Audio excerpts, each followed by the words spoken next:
You're likely aware of a bill that I introduced to Parliament, the Game and Feral Animal Legislation Amendment Conservation Hunting Bill. You've made some comments regarding invasive species in the media. Can you provide some of the government's views on this issue? Well, I mean, I don't profess to be an expert on it. I've never gone hunting, and I don't think I've ever held a gun before. But I do acknowledge, particularly having spoken to Penny Sharp, the Minister for the Environment, that invasive species is a massive problem, an increasingly large problem in forestry corp, in national parks and wildlife, and on private land as well.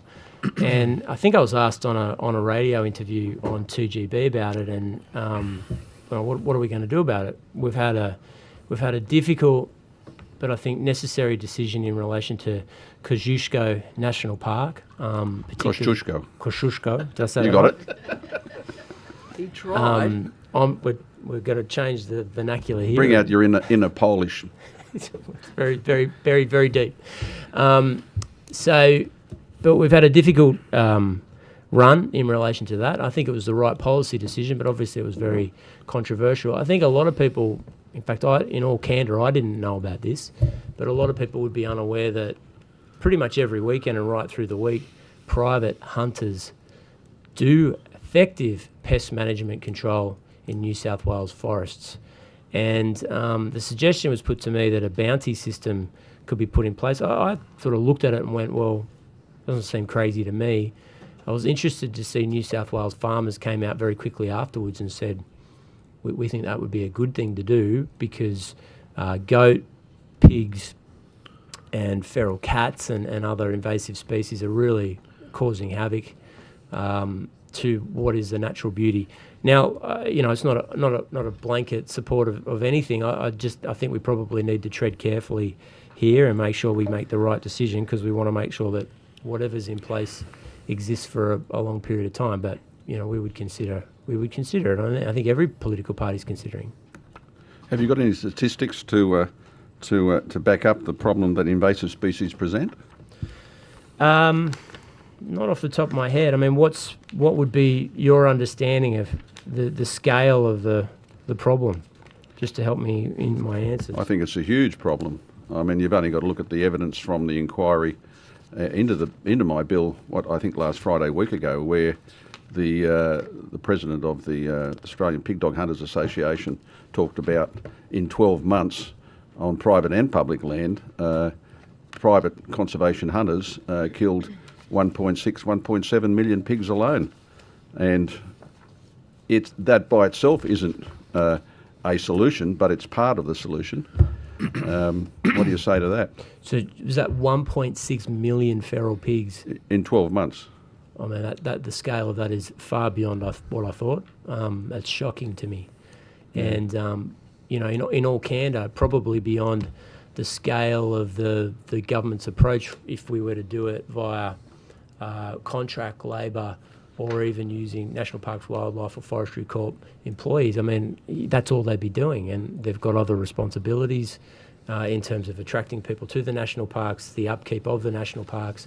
We're not even speaking about invasive species and its impact on private land, which is astronomical as well. That number is across the board, both private and public land, and it's a very large number. No one really knows how many feral pigs are out there at any one time, but they're obviously millions and millions and millions. And as you said earlier, pig dog hunters and other hunters are out there every weekend and during the week on public and private land doing what they do. And it's a resource that should be harnessed. Yeah, Robert, I'm told that invasive species are the highest impact contributors to the extinction of native animals, directly endangering 70% of threatened wildlife. 70%. So if we're knocking off 1.6 million feral pigs in a 12-month period, that's what we've got around to. I mean, a bounty system. Look, I've heard the arguments.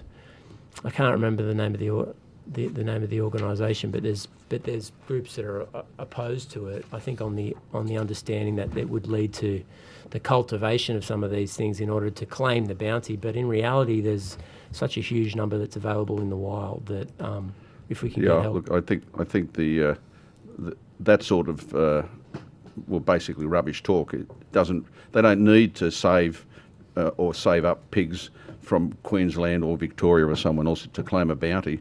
There are plenty of pigs out there in the wild and on public land in New South Wales for their bounties to be claimed.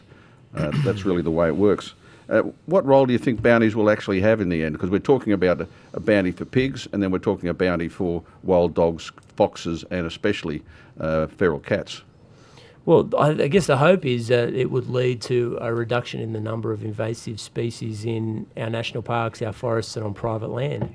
We spend, I mean, I've spoken to the Minister for Primary Industries, we spend hundreds of millions of dollars on invasive species management across, particularly for our agricultural sector. We want to grow our agriculture sector.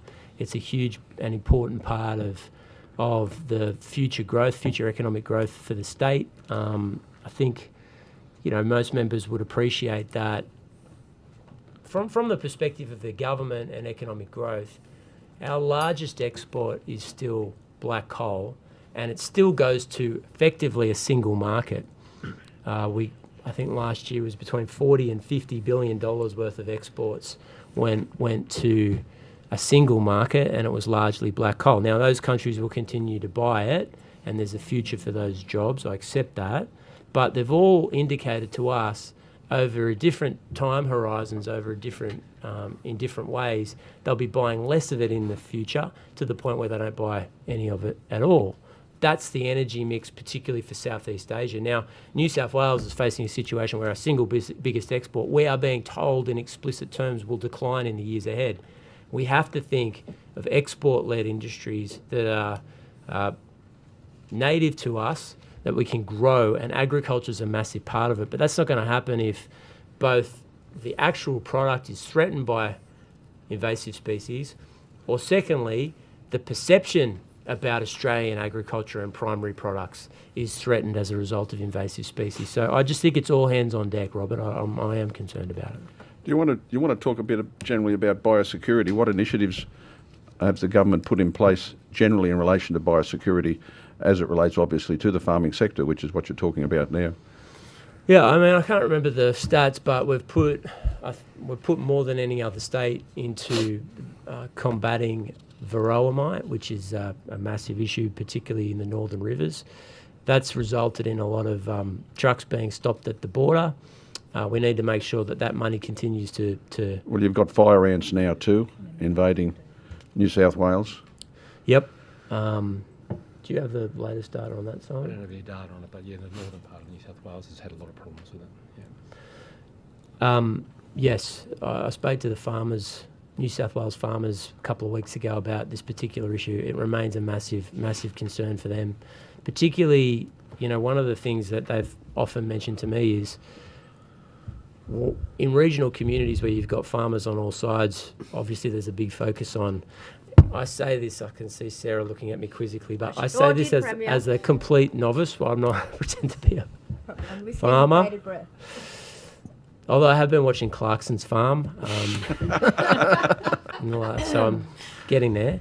No, but they did say to me that when you've got farmers on each side of you, it means that you're good neighbours. They all obviously focus on ensuring fencing's up, and that if there's some kind of mistake on one part of the land, the farmer and the farm is notified as soon as possible. They also make the point that when they border New South Wales government land, whether it's forestry or national parks, we're not considered good neighbours, and we've got to be good neighbours. And if there's invasive species that is being effectively mating, germinating, and then crossing over into private land, well, that's a big concern for us, for a sector that we need to grow. Yeah, weeds is another whole big story by itself, especially as weeds migrate from national parks onto private land. It is a real big problem. Yeah. Real big problem, and local land services have got their hands full just dealing with that. Is there any jurisdiction that does it, or maybe they all do it better than us, but what state's doing it better than New South Wales? What should we be looking at? I don't honestly think any state does that sort of thing well at all in Australia. Not that I've ever seen. I mean, maybe Ms Mitchell can say something different, but I everywhere you go, you see the same problem, and there's not enough money in the New South Wales Treasury to try and handle these things in a way that farmers would be happy with right across the board. You can only do what you can do, and I think as far as the feral animal control situation is concerned, I think it's commendable that the government's looking at using, volunteer conservation hunters as part of the solution rather than ignoring them, as has been done in the past. That's my Good time. advice.